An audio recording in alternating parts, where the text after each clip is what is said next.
میں نے ایک خواب دیکھا، نہ وہ خواب خوشی کا تھا نہ ڈر کا، بس ایک خاموشی، ساکت اور سچ بولتا ہوا خواب۔ سب کچھ سفید تھا، جیسے کوئی پرانا کمرہ ہو جہاں وقت بھی دم بخود بیٹھا ہو۔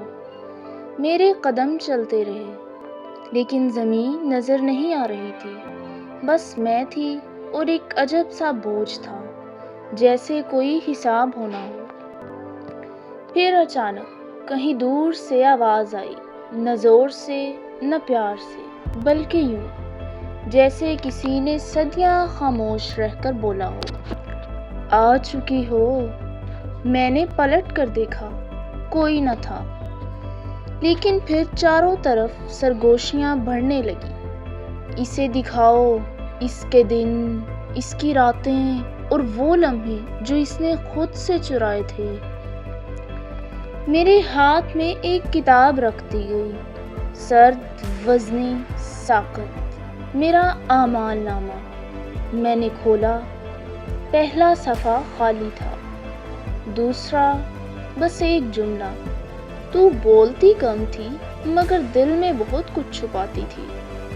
صفحہ پلٹا، تو نے ہر اذان سنی مگر کبھی دل سے لبیک نہ کہا۔ صفحہ پلٹا، تو لوگوں کے لیے ہنستی تھی مگر رب کے لیے روئی کبھی نہیں۔ میرے ارد گرد سب کچھ دھند میں چھپ چکا تھا، بس ایک جگہ روشنی تھی، اور وہاں کچھ کھڑا تھا، نہ فرشتہ نہ انسان، بس ایک نور جو ہر چیز جانتا تھا۔ اس نے کہا، تجھے موقع ملا تھا مگر تو دنیا میں اتنی مصروف ہو گئی کہ آخرت کی تیاری ایک فالتو فائل بن گئی۔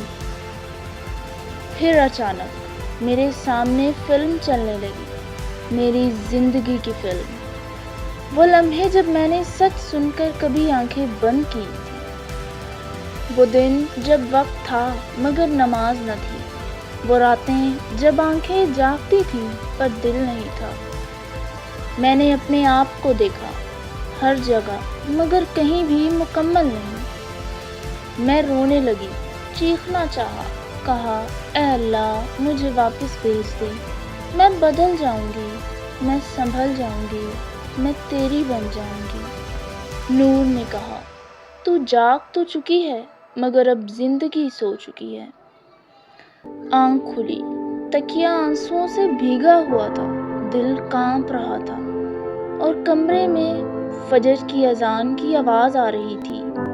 میں تیزی سے اٹھی، نماز پڑھی اور سجدے میں صرف ایک جملہ بولا، اے اللہ اس خواب کو صرف خواب نہ بنانا، اس کو میری نجات کا آغاز بنا دینا۔ کبھی کبھی اللہ خواب میں وہ دکھا دیتا ہے جو جاگتے میں بھی ہم نہ سمجھ سکیں۔ اگر اللہ تمہیں خواب میں جگا دے تو جاگتے ہوئے غفلت میں مت رہنا۔ خواب میں میرا حساب ہو چکا تھا اور جاگتے میں میری بخشش شروع ہو چکی تھی۔